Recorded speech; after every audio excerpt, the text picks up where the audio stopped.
रुकिए। जी हाँ, एक पल रुकिए। जब आप गुस्से में हों तो पहले रुकें, थोड़ा सोचें और फिर समझदारी से प्रतिक्रिया दें। जी हाँ, यही एक तरीका स्थिति को संभालने और संबंधों को बचाने में आपकी मदद करता है। क्यों रुक कर प्रतिक्रिया देना है जरूरी? तत्काल प्रतिक्रिया आपके दिमाग और दिल को बाधित कर देती है। गलत कॉम्प्लेक्स सोच, घातक शब्द या लापता समझदारी के रूप में। गहरी सांस लेकर या 10 तक गिनकर आप अपने शरीर से गुस्से की तीव्रता को कम कर सकते हैं। ये कैसे करें? 4 स्टेप मॉडल। पहचानिए संकेत। जब आपकी सांस तेज हो, जब कंधे कस जाएं या जब चोटी पर कुछ बोलने का मन करे, तब समझिए कि आप गुस्से की ओर बढ़ रहे हैं। उसी वक्त खुद को समझाइए, शांत हो जाइए, गहरी सांस लें, 10 तक गिनती करें, कुछ मिनट, सेकंड का ब्रेक लें, फिर प्रतिक्रिया दें। दिमाग को सक्रिय करें, खुद से पूछें, मैं कौन बनना चाहती हूँ? अपने जिम्मेदारी या मूल्यों की झलक पाएं, जैसे सम्मान, संवेदनशीलता, इन सब का लिहाज रखें। सकारात्मक रूप से प्रतिक्रिया दें, संवाद में सहयोग का रास्ता चुनें, समस्या का समाधान खोजें, न कि आरोप लगाने का। गुस्सा संभालने के प्रमुख फायदे क्या क्या होंगे? शांति से निर्णय लेने में मदद होगी, परिस्थिति संभल जाएगी, रिश्ते संभल जाएंगे, क्योंकि आप सोच समझ कर बात करते हैं। खुद का और दूसरों का सम्मान बरकरार रहेगा, क्योंकि आप खुद को नियंत्रित कर पाते हैं। गुस्सा एक नकारात्मक ऊर्जा है, फिर वो सही दिशा में जाए तो सकारात्मक ऊर्जा बन जाएगी। भावनात्मक बुद्धिमत्ता EQ बढ़ेगी, क्योंकि आप गुस्से को समझकर संभालते हैं। रुकें, शांत हों, सोचें, सही रूप से बोलें। यही 4 चक्र आपको गुस्से की पूरी ताकत का ठीक उपयोग करना सिखाते हैं। अभ्यास करें, आत्म जागरूक बनें और जरूरत पड़ने पर किसी की मदद लें। ये तरीका न केवल आपके गुस्से को काबू में रखता है, बल्कि आपको बेहतर इंसान, बेहतर साथी और बेहतर नेता भी बना सकता है।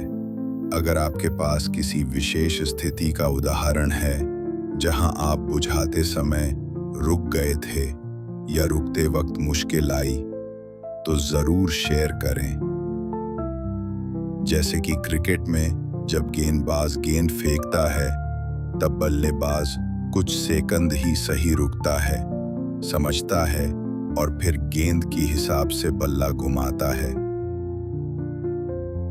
आज हम सुनेंगे ऐसी ही एक कहानी जो हमें बताएगी महत्व एक सुनहरे शब्द का, यानी कि गोल्डन वर्ड, वेट। कहानी। जीवन का वह एक क्षण। लोकेश एक तेज तर्रार युवा था, काम में होशियार लेकिन गुस्से का भी निडर। ऑफिस में किसी गलत ईमेल या ट्रैफिक में देरी, बस कुछ ही सेकंड में उसने अपनी आवाजें तेज कर दी। लोग कहते, लोकेश जरा धीमे बोल ले, नीयत भले की हो, लेकिन गुस्सा ज्यादा तुम्हें बहुत ज्यादा आता है। एक दिन ऑफिस में एक जूनियर ने गलती से उसकी रिपोर्ट डिलीवर नहीं की। लोकेश भड़क गया। शोर, चिल्लाहट और जूनियर की आंखों में डर। जूनियर बेचारा सहम सा गया। जो काम होना था वह हो ना पाया और डांटने में वक्त गया, सो अलग घर जाके बचा हुआ काम करना पड़ेगा। ये सोचते हुए लोकेश घर पहुंचा तो घर पे बीवी बच्चे तैयार होके बैठे थे। लोकेश के घर पे आने के बाद सबका साथ में जाने का प्रोग्राम था, जिसे गुस्से और ऑफिस के काम के वजह से लोकेश भूल गया था। न जाने के कारण पत्नी से झगड़ा हुआ, बच्चे नाराज हुए, घर का माहौल भी खराब हो गया। उसकी पत्नी और बच्चे खामोश थे। लोकेश ने महसूस किया कि यह गुस्से का आंधा तूफान मेरी जिंदगी में क्या छोड़ गया। तभी उसने तय किया, अब सुधरना पड़ेगा। लोकेश ने गूगल किया हाउ टू कंट्रोल एंगर। उसे वो वीडियो दिखा, पॉज, गहरी सांस लेना, फिर बोलना। वहीं उसे ज़ेन साधु की कहानी मिली। एक साधु एक नदी में ध्यान कर रहा था। तभी एक नाव आके उससे टकराई। साधु का ध्यान भंग हुआ। साधु को गुस्सा आया। उसे लगा कोई जानबूझ के परेशान कर रहा। शाप देने के लिए उसने आंखें और मुंह खोला तो देखा कि नाव तो खाली है, उसमें कोई नहीं।